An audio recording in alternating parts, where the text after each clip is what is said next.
Assalamualaikum warahmatullahi wabarakatuh.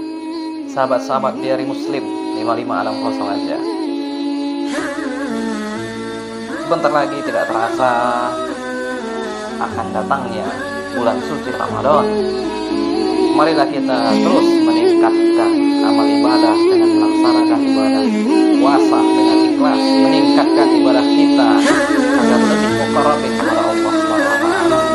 Dan jangan pula lupa untuk melakukan pembayaran yang wajib kita bayarkan seperti halnya zakat, infak, dan lain-lain sebagainya. Kali ini Diari Muslim 5560 aja akan meneruskan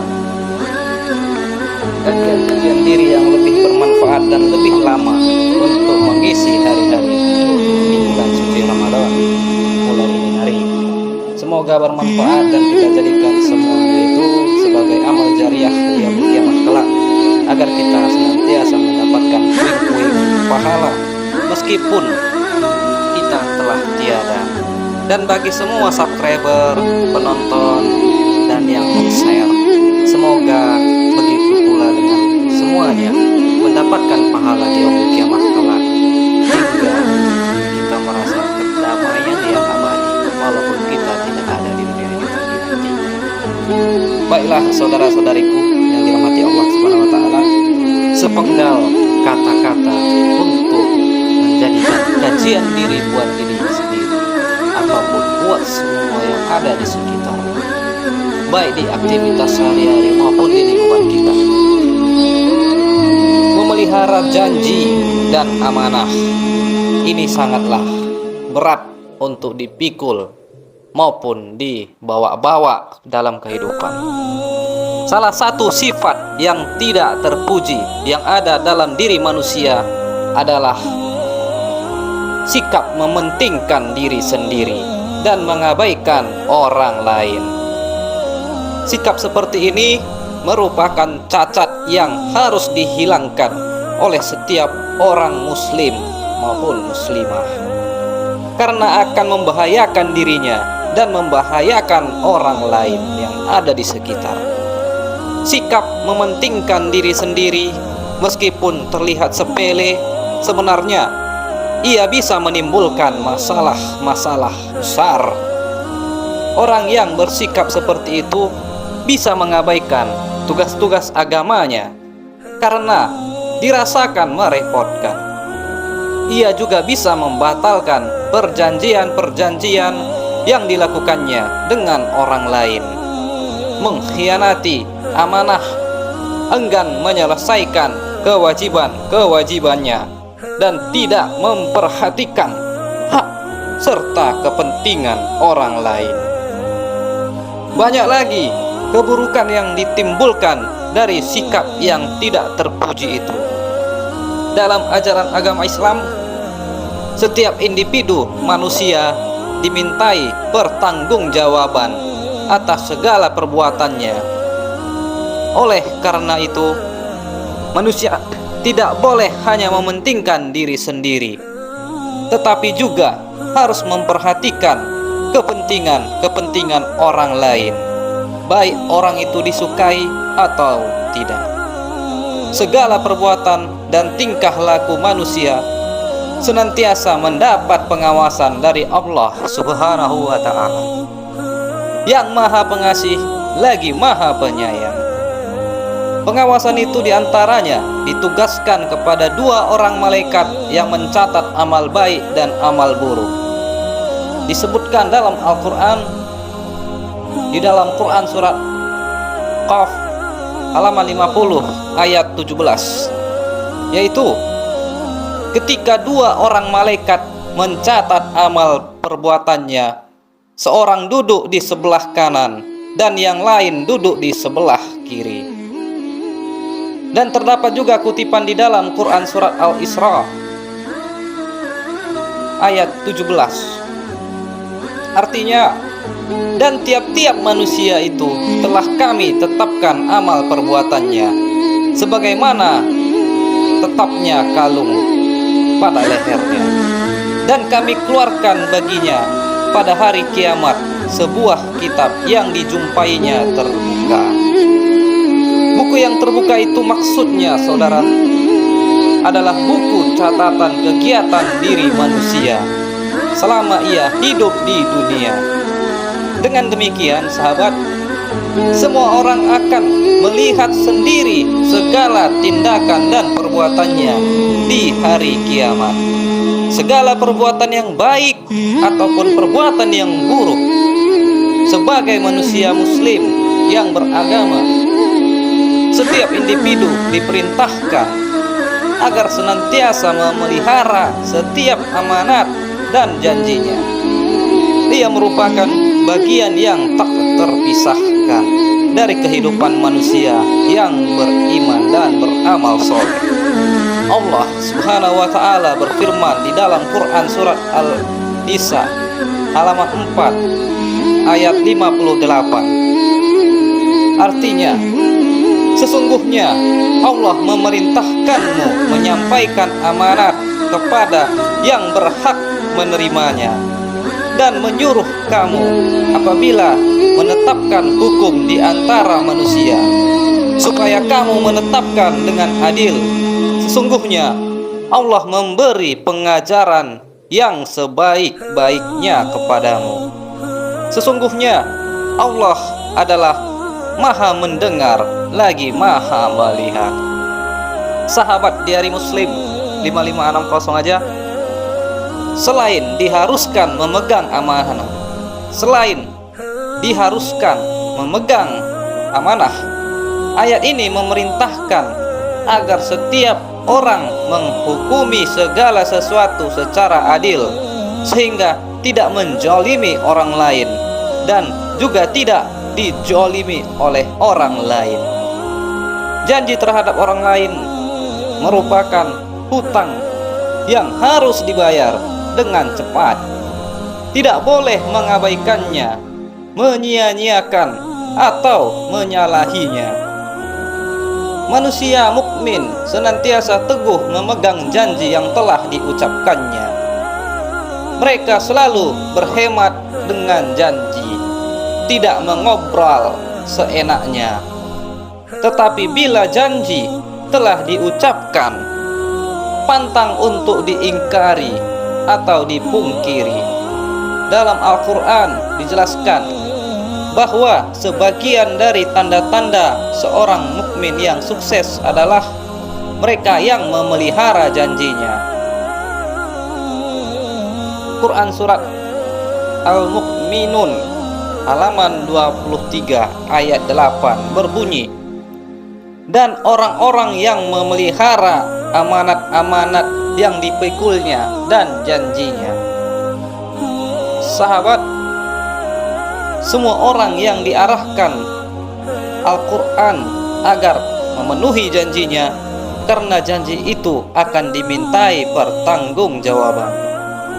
Dikutip dari Quran surat Al-Isra halaman 17 ayat 34, artinya, dan janganlah kamu mendekati harta anak yatim kecuali dengan cara yang lebih baik, bermanfaat sampai ia dewasa, dan penuhilah janji.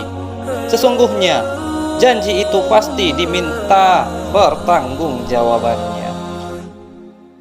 Sahabat, orang yang mementingkan diri maupun mengetahui semua yang sudah dipahami pada diri sendiri, sehingga lebih mementingkan diri sendiri, adalah mereka yang menjadikan hawa nafsunya sebagai tujuan hidupnya.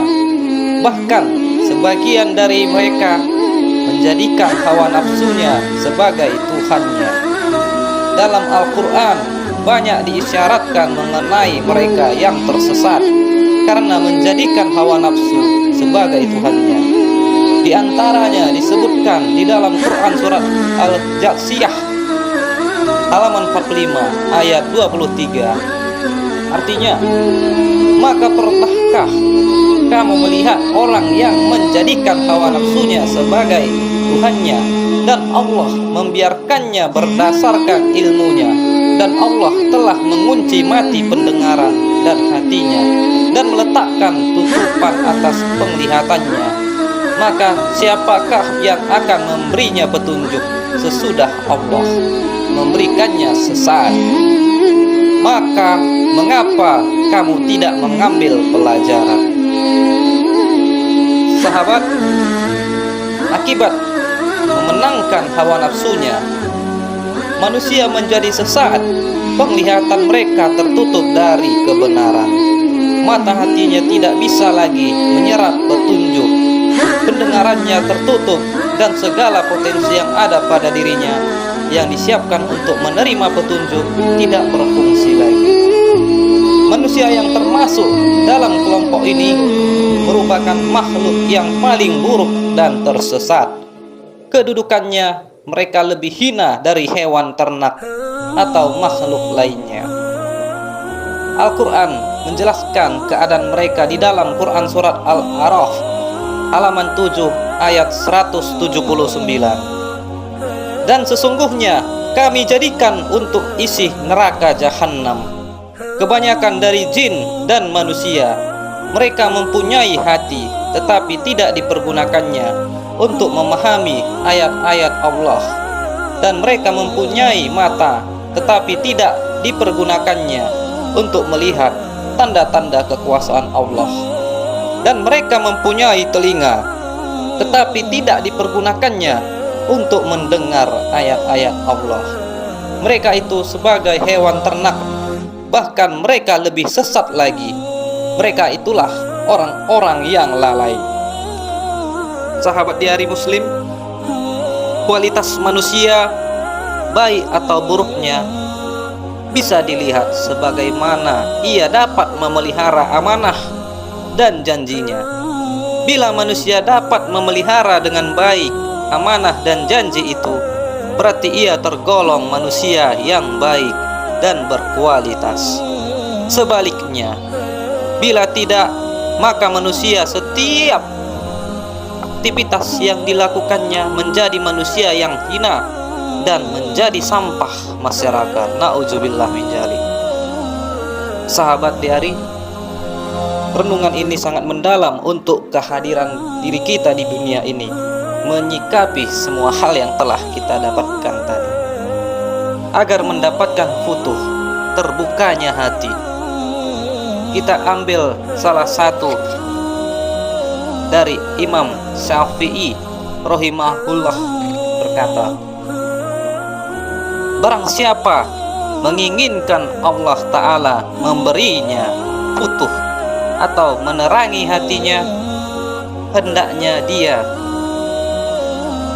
meninggalkan perkataan yang tak ada faedahnya, menjauhi berbagai kemaksiatan, dan hendaknya dia mempunyai amal yang disembunyikan antara dirinya dan Allah Ta'ala, memerangi hawa nafsu yang ada pada dirinya di dalam kehidupannya. Saudara, ingatlah apa yang telah disampaikan oleh Imam Syafi'i. Itulah bagaimana kita untuk mendapatkan futuh dari Allah Ta'ala. Laksanakanlah keempatnya. Sahabat, kita terus akan memberikan kajian diri. Poinnya, memandang wajah ulama. Mengapa ada bahasa memandang wajah ulama?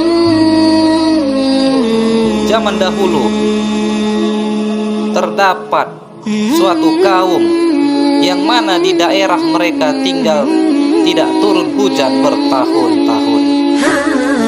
Berbagai cara pun mereka sudah lakukan agar hujan segera datang, termasuk sholat istisqa.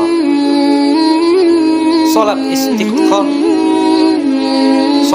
istisqa, namun hujan pun tak kunjung datang. Ketika masyarakat kembali melakukan sholat istisqa, tiba-tiba ada seseorang musafir yang berjalan di daerah tersebut.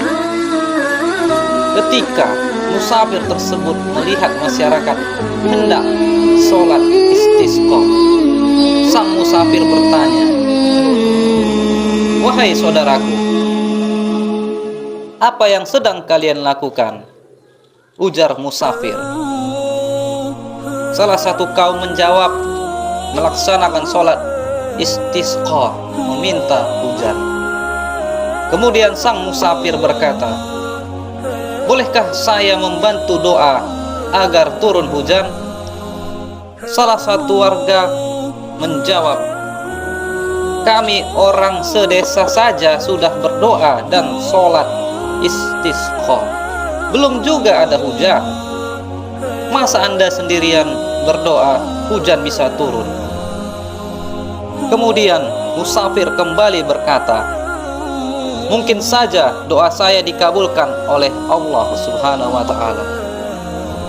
Kemudian sang musafir mengedahkan kedua tangannya seraya berdoa, "Ya Allah, berkah apa yang ada di mataku ini, tolong turunkan untuk mereka hujan ya Allah." Berkah doa sang musafir, tidak berselang lama akhirnya daerah yang bertahun-tahun kekeringan, tiba-tiba hujan pun turun dengan derasnya. Masyarakat desa pun bersuka cita. Kemudian salah satu dari mereka bertanya, "Doa apa yang engkau panjatkan sehingga hujan pun langsung turun?"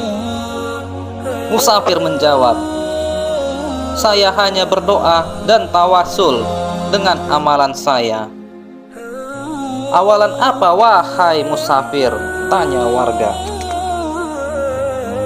"Saya bertawasul dengan amalan mata saya yang pernah memandang seorang aulia bernama Syekh Abu Yazid Al-Bastami. Nabi Muhammad SAW bersabda, barang siapa memandang wajah orang alim dengan pandangan yang menyenangkan, maka Allah akan menciptakan malaikat dari pandangan tersebut yang akan memohonkan ampunan kepada orang tersebut di hari kiamat. Disarikan dari Tanqihul Qaul. Sahabat, jangan bersedih oleh urusan dunia, karena kita hanya bertamu di atas tanahnya. Jangan bersedih jika ujian hidupmu terasa begitu berat, sebab ada banyak pahala dan ampunan di balik semua itu. Bersabarlah agar surga yang menantimu. Jangan bersedih bila diri tak dihargai, tapi bersedihlah bila diri kita tidak berharga lagi. Bagaimana kaum wanita dapat mengikut Nabi Muhammad SAW dalam hal-hal yang khusus untuk kaum wanita? Jawabannya, pelajari dan ikuti Sayyidatina Fatimah Az-Zahra radhiyallahu anha, karena beliau adalah sebahagian daripada Rasulullah SAW. Jadi ketika seorang wanita meniru tindakan Sayyidatina Fatimah, berarti dia meniru Rasulullah SAW dalam memperoleh ridho Allah Subhanahu wa ta'ala. Dilansir oleh Al-Habib Muhammad bin Abdurrahman As-Sela. Saudara, kajian diri kita cukup banyak yang harus kita sebarluaskan, karena di antara kajian diri, insya Allah ada kena di kehidupan kita. Jika semua kena dan kita menangis dibarengi dengan sholawat, maka kita orang-orang yang beruntung. Semoga kita mendapatkan syafaat baginda Rasulullah SAW, meraih ridho Allah Subhanahu wa taala, rahmat Allah Subhanahu wa taala, serta meraih segala hal-hal yang dituntun Allah Subhanahu wa taala, agar kita bisa lebih muqarrabin lagi dalam menjalani nikmat ilmu, iman dan Islam dengan ikhlas. Saudara, kematian adalah guru terbaik dalam kehidupan. Sedikit saja kita lalai dari mengingat kematian, maka kita akan kehilangan guru terbaik dalam kehidupan. Dia datang dengan tiba-tiba tanpa kenal permisi. Apakah kita siap menyambut kedatangan sang malaikat maut? Adakah kita siap menyongsongkan malam pertama di alam kubur? Jadilah kematian sebagai renungan kita bagi yang kita masih hidup, yang telah melihat dan menyaksikan saudara kita yang telah dahulu di hadapan Allah. Marilah menjadi pribadi yang lebih baik untuk terus muqarrabin kepada Allah, melaksanakan apa yang diperintahkan Allah, mendirikan sholat, menunaikan haji bila mampu, bersolawatlah, bayarlah zakat, dan beramal solehlah, agar kita bisa menjadi hamba-hambanya yang mulia di antara hamba-hambanya yang lalai. Saudara, penderitaan yang paling berat di hari kiamat adalah ketika kamu melihat pahalamu pada timbangan orang lain yang disebabkan oleh ghibah. Ghibah ini sangat-sangatlah membuat diri kita itu sangat tidaklah bahagia. Ghibah itu muncul karena kita menjadikan semua apa yang kita pikirkan adalah hawa nafsu. Jadi hindarilah ghibah tersebut, saudara. Bisa Anda renungkan sejauh mana selama ini yang telah dijalankan. Jika memang mengenai dan mengarah ke ghibah, segera tinggalkan dan jauhkan. Semoga Allah mengetuk hati saudara sekalian. Saudara, dunia memang menyibukkan, sangat menyibukkan. Tetapi jangan pernah lupa mencari bekal untuk perjalanan yang lebih panjang, yaitu akhirat.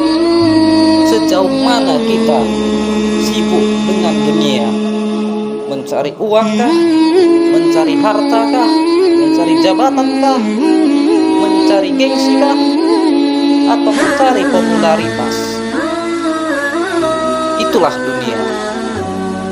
Saking sibuknya diri kita itu untuk mencapai semuanya, sering terabaikan bekal untuk perjalanan yang lebih panjang, yaitu akhirat. Sudahkah kita lihat saudara-saudari kita yang sudah pergi dahulu menghadap Allah Subhanahu wa taala? Seberapa banyak mereka telah menikmati hawa nafsu yang ada di dunia ini dengan semua hal yang telah kita dengarkan tadi. Tidak ada yang kekal. Harta tidak dibawa mati, popularitas tidak dibawa mati, dan lain semuanya kenangan yang ada di alam dunia kita. Namun pada akhirnya di akhirat tidak membuat diri kita itu sejuk, bahagia, malah membuat kita sengsara, menderita, kesakitan, ketidakgelisahan yang amat-amat sakit dan pedih. Karena selama kita meraih nafsu dunia, kita mengabaikan bekal akhirat. Mulailah merenungkan semuanya, saudara, untuk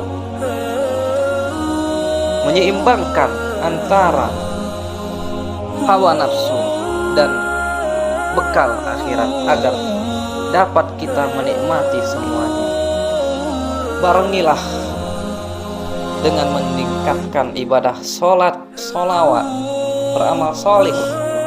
Jauhkanlah riba dan lakukanlah apa yang diperintahkan Allah Subhanahu wa Ta'ala agar kita meraih dunia maupun akhirat. Sekali-kali pun hidup kita susah, namun kita terus mencari bekal perjalanan di akhirat, itu lebih baik. Mengingat hidup di dunia ini sangatlah singkat, saudara. Apa yang harus kita bawa setelah kematian? Yaitu bekal di akhirat. Apa itu yang kita lakukan? Melakukan amal-amal ibadah yang suci, yang benar-benar diindahkan oleh Allah. Membantu orang yang susah, tidak menyusahkan orang yang susah, memberikan yang terbaik kepada diri dengan melaksanakan puasa, dengan menegakkan sholat, dengan bersolawat, dengan berzikiran, dengan meningkatkan ilmu agama, dengan menyebarluaskan agama Islam, salah satu bentuk jihad agar kita dapat memberikan manfaat kepada saudara-saudari siapapun itu di dunia ini, dan banyak lagi. Saudara, sadarilah, handphone adalah sesuatu yang sangat ringan dibawa oleh sebagian orang di dunia, namun di akhirat akan menjadi berat hisabnya. Maka gunakanlah handphone untuk agamamu, demi kebahagiaanmu di akhirat. Mengapa diterangkan di dalam kajian ini persoalan handphone? Tentunya kita sudah mengetahui zaman canggih yang ada saat ini, handphone Android. Begitu banyak akses internet yang sudah bisa dibuka secara mudah dan cepat. Begitu banyak juga kita melaksanakan mediasi silaturahmi kepada siapapun tanpa mengenal terlebih dahulu latar belakang maupun riwayatnya. Dengan kecanggihan itu, terkadang kita sering menyalahgunakan hal-hal yang mungkin kita mengetahui langsung antara diri kita dengan handphone itu sendiri. Dan dampaknya lebih buruk lagi jika kita salah dalam melaksanakan pengetahuan dalam menggunakan handphone. Mengapa sedemikian? Dikarenakan kita lebih sering menggunakan handphone daripada memikirkan diri atau mendalami kajian diri. Kajian diri lebih baik dibandingkan mendalami handphone. Bisa saja kita mendalami handphone itu, bahkan lebih baik lagi jika kita tidak menyalahgunakan handphone tersebut, mengingat hal-hal yang negatif sangat peka di dalamnya. Sekali-sakali aja kita membuka masalah-masalah agama, semua akan kena dalam kehidupan kita dan bisa menjadi motivasi buat diri kita sendiri, termasuk untuk meningkatkan ilmu kita, kualitas diri kita maupun kualitas keturunan kita. Jika kita bisa menggunakan handphone di zaman canggih ini yang positif, sehingga kita dapat menikmati kemudahan yang ada di dunia yang sangat canggih zaman saat ini. Jadi saudara, handphone sangat ringan bila kita menjadikan handphone itu sebagai amal ibadah, maka akan ringan juga kelak di yaumil kiamah kelak. Dapatkan pahala di saat kita sudah tiada dan terus mengalir. Namun handphone yang sangat ringan itu dapat memberatkan hisab kita jika kita salah menyalahgunakan handphone tersebut. Saudara, bersyukur itu perlu terus latihan. Jangan sampai rasa syukur hanya saat memiliki sesuatu. Mengapa sedemikian? Karena kita tahu godaan syaitan itu akan terus menyelimuti diri kita dalam setiap detik, menit, jam, hari, dan bulan ke bulan maupun tahun ke tahun, yang membuat diri kita merasa tidak bersyukur. Itu semua ada pada sugesti di pikiran kita. Mengapa kita tidak bersyukur? Karena ada ikut campur oleh setan maupun iblis.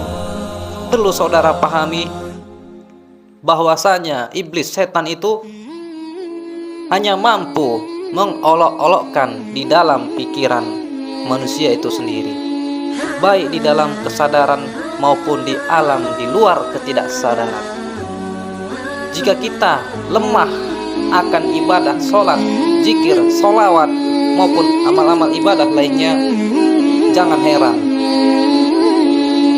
seseorang itu akan merasakan dampaknya jika menjauhi amal-amal yang diperintahkan oleh Allah Ta'ala dalam pelaksanaan.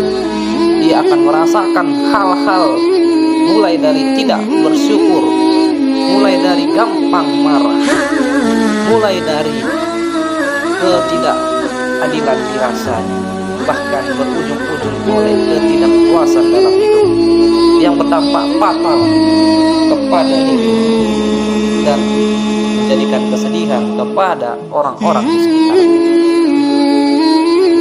Saudara, banyak orang memperhatikan kebersihan pakaian dan tempat tinggalnya,